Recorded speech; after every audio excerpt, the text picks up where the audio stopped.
I got a call last spring. Someone had found a bird on their back porch. Couldn't tell what kind, just knew it wasn't moving much. She was panicked, sweet, genuinely wanted to help. And then she said, I don't have anything to put it in. She was standing in her kitchen, where there are cabinets and Tupperware and a laundry room with a basket in it and a bathroom with a door that closes. That bird made it, by the way. She found a shoebox and it took her 4 minutes. This episode is about those 4 minutes and everything that happens before and after them.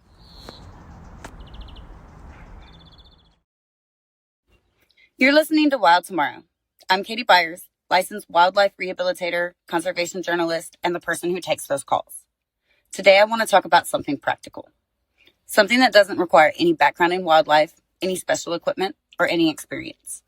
I want to talk about what to actually do when you find a wild animal that might be in trouble. Because here's the thing. Most people who reach out do the right thing by reaching out. That instinct is good. But the next 5 minutes, what happens between I found something and help is on the way, that's where animals live or die. And most people don't know what those 5 minutes should look like. So this is the episode I wish I could send to every person before they ever needed it. I've also put together a companion checklist for this episode. It covers the key steps we're going to talk about today in a format you can actually pull up on your phone in the field. Link is in the show notes or the comments depending on which platform you're listening to this on. Print it out, screenshot it, save it somewhere. You'll want it before you need it. All right, let's get into it. The single most common mistake people make when they find an animal is picking it up immediately. The impulse makes sense. Something looks wrong and you want to fix it and you reach out. But that impulse gets animals killed. Here's what I need you to do first. Stop. Watch. Give yourself 2, maybe 3 minutes to observe from a distance before you touch anything. I know that feels counterintuitive when something is clearly in distress.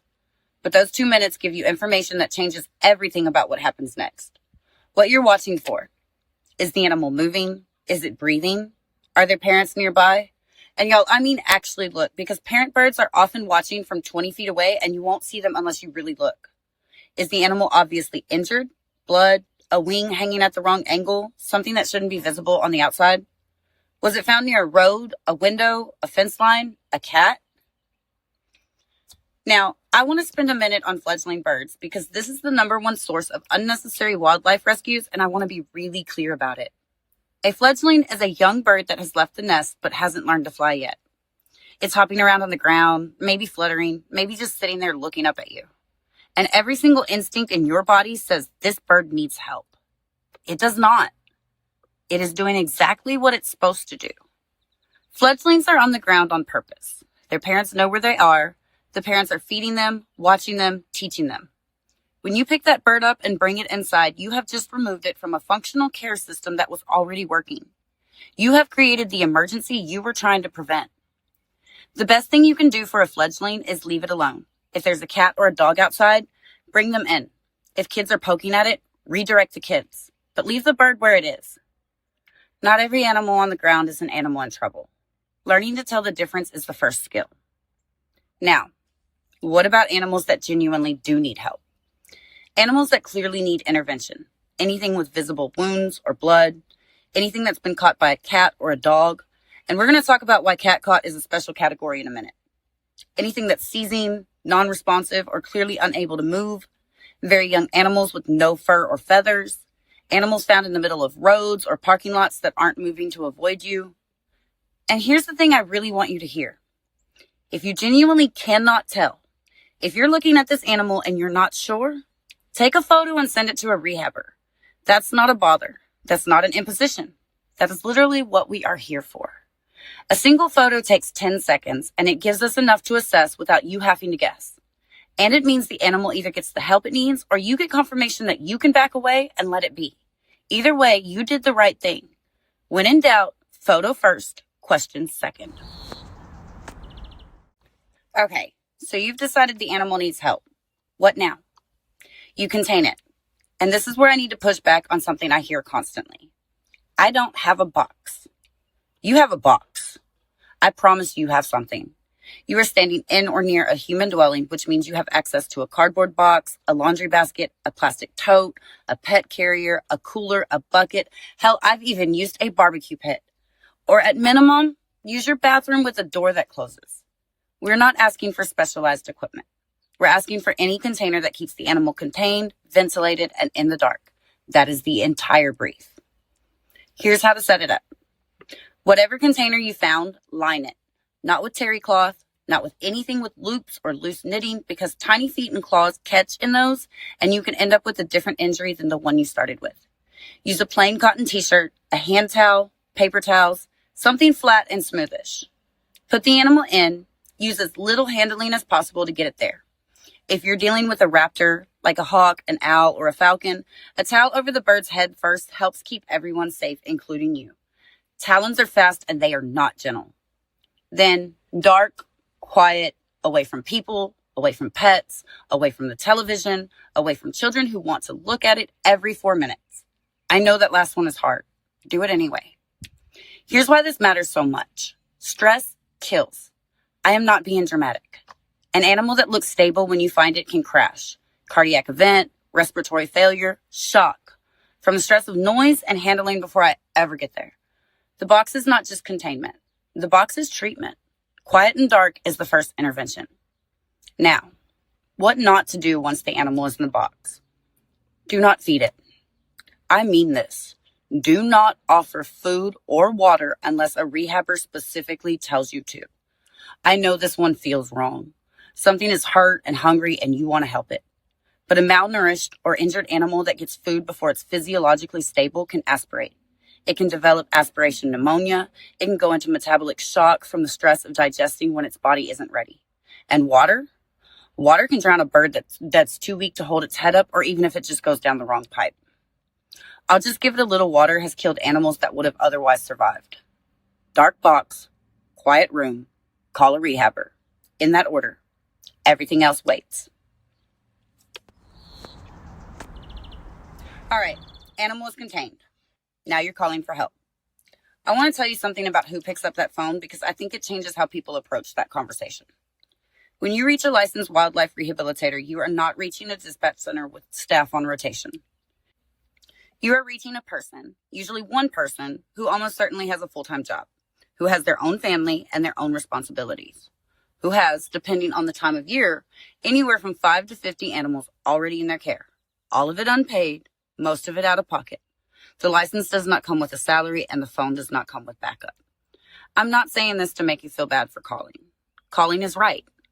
I'm saying it so you understand what you're actually asking and so you know how to make the conversation as efficient as possible, because that efficiency is what gets help to your animal faster. Here's what to have ready.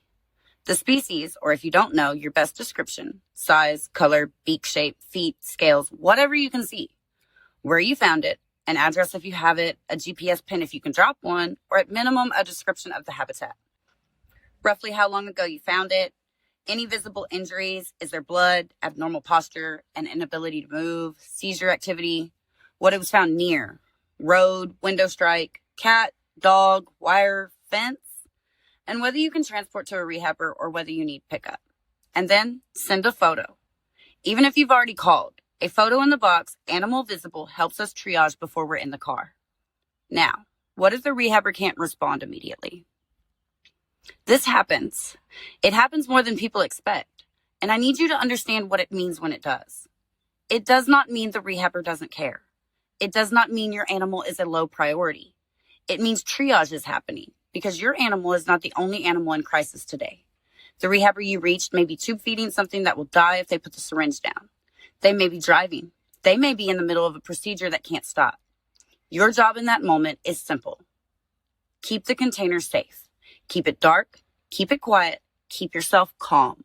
That is the job. You are already doing the most important thing. Now, I want to address something directly because it comes up and it needs to be said out loud. Sometimes people use the animal as leverage. If you can't come right now, I'm just going to release it. I'll let the cat have it. The intent is to create urgency, to make the rehabber feel responsible for what happens if they don't drop everything immediately. I understand why people do this. They're scared, they're frustrated, and they feel like they're out of options. I get it. But I need to be honest about what I'll just let it go actually means for the animal.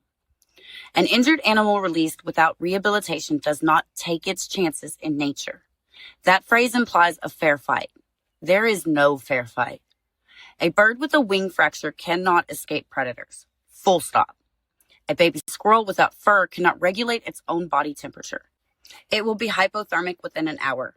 And a cat-caught bird, even one with no visible injury, even one that looks totally fine, is carrying Pasteurella bacteria in every puncture wound. Pasteurella is fast. It's almost always fatal without antibiotics. A cat-caught bird that gets released has at most 24 to 72 hours. Letting it go is not a neutral act. It is a choice with a predictable outcome. And this is the part I most need people to hear. The person standing with that animal is the one with the power to make a different choice. Rehabbers will show up. We will drive. We will cancel plans. We will lose sleep. We have built our lives around this work because we believe it matters. But we cannot care more than the person standing right there with the animal in their hands. If you find an animal and you choose not to contain it, not to wait, not to try, that outcome is not on the rehabber you called. You cannot outsource responsibility for a life and then walk away from the consequences of doing so. I say that not to be harsh. I say it because I think most people, when they hear it plainly, don't actually want to be the person who made that choice.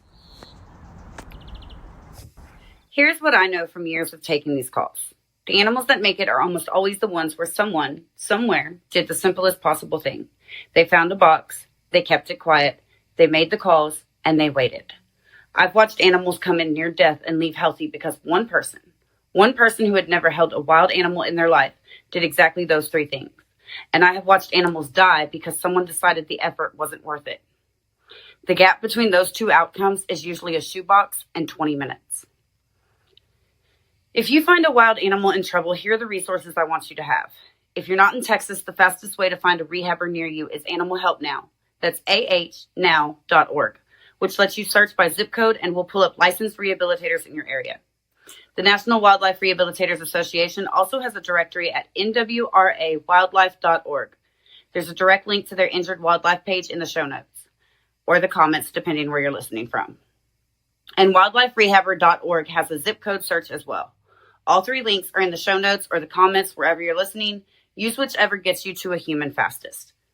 If you are in Texas, Texas Parks and Wildlife maintains a list of licensed rehabilitators by region. That link is in the show notes too. You don't need to know what you're doing. You just need to start. The checklist for this episode is linked in the show notes or the comments. It has the observe questions, the containment options, the do not list, and the 60-second rule in a format you can actually use in the field. Share it. Put it in a neighborhood Facebook group. Text it to the person in your life who would absolutely panic and pick up the bird immediately. Future animals will thank you. Wild Tomorrow runs on paid subscribers. No grants, no sponsorships, no seats at tables with the organizations I investigate. If this work matters to you, subscribing is the most direct way to keep it going. Link will also be in the show notes. I'm Katie Byers. This is Wild Tomorrow.